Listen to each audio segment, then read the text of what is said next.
OxyContin, 1996, comes out. How is it sold? What happens to it? How bad were the damages? What can you tell us about the history of OxyContin? So the disgraceful part about OxyContin was that the FDA gave Purdue a part of the label. On the label, you look at the label, it said likely to be less addictive because they thought it's a 12-hour pill, not taking it every 4 hours. So it makes sense in common sense. If you think about it, maybe if you're not taking it as often, it may not be as addictive. But guess what?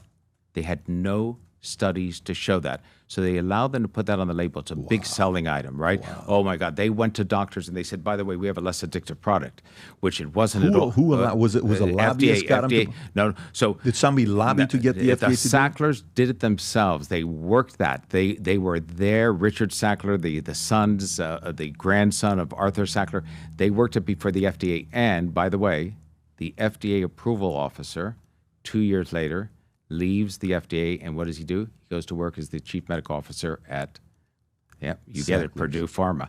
And this is one of the things we hated in Washington. We all hated, right? And so what happens is by 2000 and 2001, 5 years after it's released, there are reports already in the New York Times and the local press and everything else, because where did the Sacklers start to sell it?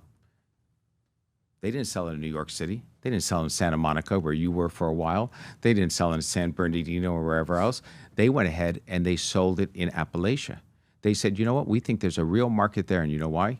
These are people who are working blue-collar jobs. They're working tough jobs in mines and in fields and everything else. They're in pain.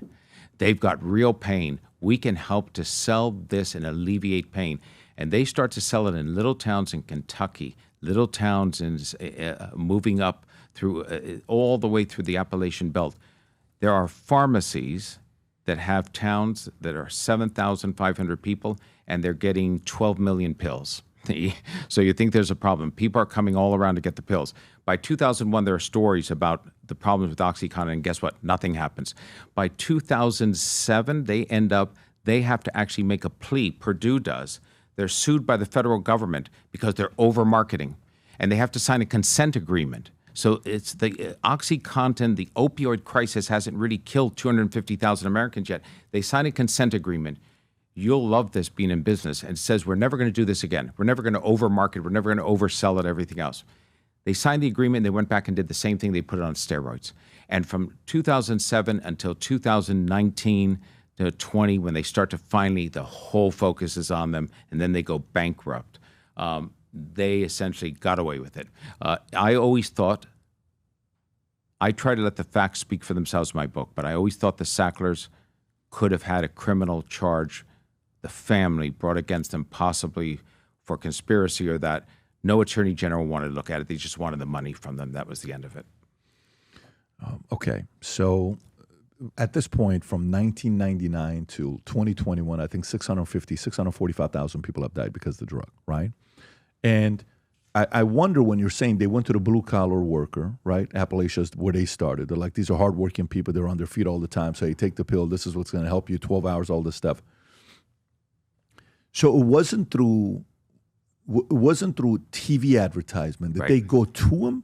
Meaning, you know, we know the story about us and New Zealand, the only two countries where you can advertise for, you know, pharma and all this other stuff, right? And I've heard you say, you'd like, if you were one of the advisors to President Trump, you would ask him to stop doing that in America. If, let's just say that does happen, how does a company like this still get OxyContin in people's hands? How would they do it? So you know what? Boy, you hit the key. Because PBD, they never ran a TV ad for OxyContin. You can't run a TV ad for a controlled substance. So you know what it proves? It goes to show that, yeah, that's exactly right. So you juice the sales by running the TV ads, no question, all right? They would, pharma companies are smart. The people who are spending the money, they're not spending money, by the way, of billions of dollars on TV ads because they're not getting a return. They understand through focus groups and that they can create a demand for a new drug. So somebody's going to be on a cholesterol medication, they see a new drug advertised, they go to their doctor or call them up and say, hey, what about that new drug? The doctor doesn't know how much you pay for the drug. They never know, right? They don't know what type of insurance you have, what your drug plan is, so they prescribe it. Those work, but OxyContin is the proof that word of mouth also works, especially when it comes to an addictive product. So you don't need one television ad. They weren't spending big money on the ads. They were spending on lobbyists. They were spending on the drug teams.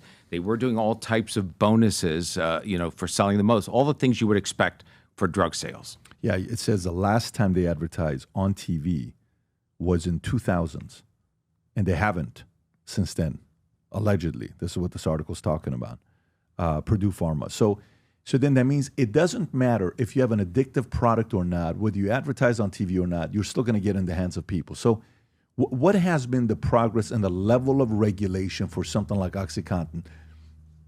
We know 645,000. Let's just say at this point, shy of 1 million people have died from 99 till today.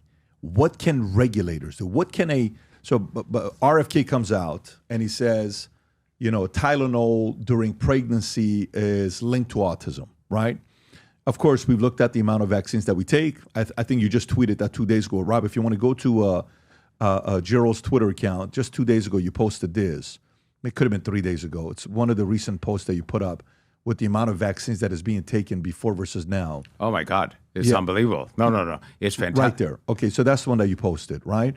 So 1986 versus today. Go ahead. If you'd like to break this down. And then bring it back to Tylenol and what they can do to regulate. Like if he comes out and say, avoid taking Tylenol during pregnancy, what can they do about OxyContin? Well, OxyContin, they can restrict it by saying, guess what? Can't do 90 pills at once. In Florida, in Broward, which was the pill mill capital of the world for a while, you used to go along the highway, you'd see the signs, call for pain, doctors, you'd see the security guards right here. This was the spot. As a matter of fact, you'd go in, the doctors were smart. They didn't take insurance. It was cash only, and they dispensed from their clinic. So you went in, you said, I've got terrible pain. They'd write you up. They'd give you the maximum of 90 days of pills, 3 pills a day or whatever else. You'd walk out with 270 OxyContin. You'd pay cash for it.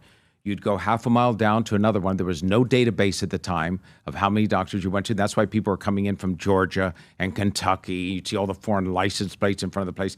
They'd leave with thousands of pills. They'd go back and they'd sell some. They became mini dealers. That was the wild. Now there are regulations. You can't dispense from inside the practice. You can't do cash only. You can only give a certain amount out. So they put limitations on it. What were the 270 selling for? I'm curious what kind of money doctors were making. So doctors, this is a great thing. And some of them were prosecuted because they got real greedy and weren't paying taxes. A couple lost their license, things like this, right? So, they're driving, they've got a Lambo and they've got a Ferrari and they've got a few watches and they're reporting $40,000 a year in income. That eventually comes to get you on the behind.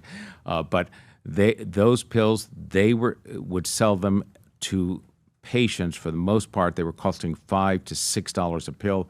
On the outer market, $20 a pill to $25 a pill, so an immediate markup. And they were like gold, and they were selling. So the government can restrict the amount. The government can put those in.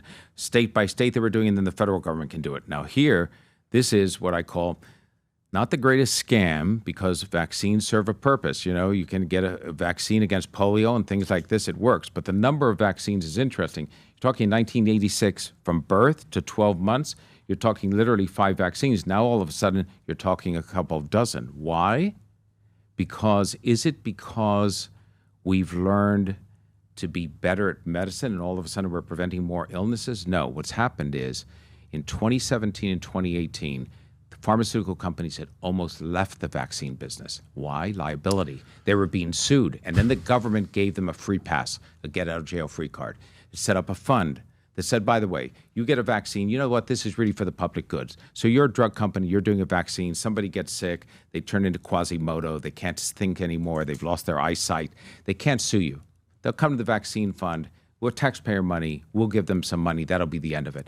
Once the pharma companies knew, it's like the green flag at the race, start running, you're not going to get sued anymore. Guess what? They go from staying out of the business to developing vaccines for just about everything. So we and our children are a living experiment of the future effects of vaccines. We will find out what they are like. You talk about Tylenol, not take it. What about 2017 when the maker of Tylenol says, don't take it if you're pregnant? Well, you know who wrote that. That was the lawyers. So the lawyers said that. The lawyers said, don't take anything while you're pregnant. Don't even look at it. Don't even look at a Tylenol bottle while you're pregnant. That'll keep us from getting sued. But as a practical matter, the lawyers on vaccines, they've gotten away with just about as much as you can get away with. Hi, I'm Gerald Posner. I'm an investigative reporter. I've written 13 books about everything from chasing Nazi war criminals to the heroin trade to 9/11 to Saudis to fundamentalists and to the drug industry and to money inside the Vatican.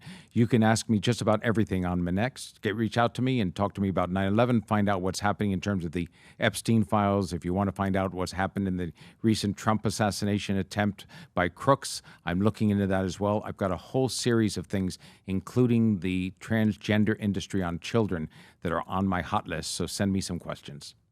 If you enjoyed this video, you want to watch more videos like this, click here. And if you want to watch the entire podcast, click here.